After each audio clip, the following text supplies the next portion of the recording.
Losing weight, easy as 1, 2, 3. Stay tuned. Reboot for health. Losing weight is easy as 1, 2, and 3. You guys must be thinking, I am lying. I am not lying. Because it's easy, man. It's very easy. All you have to do is small 3 things. Number one, man. Start eating a little less than what you're eating right now. You know, just a little. Take those carbs away. Take those rice away. Those breads away.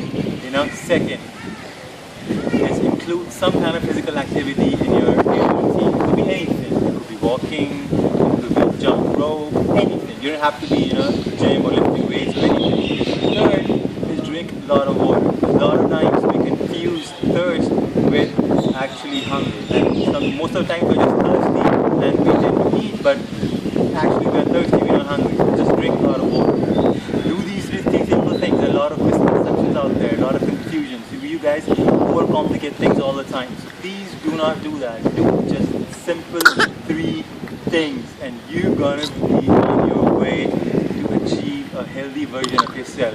So please do that, okay? Until next time.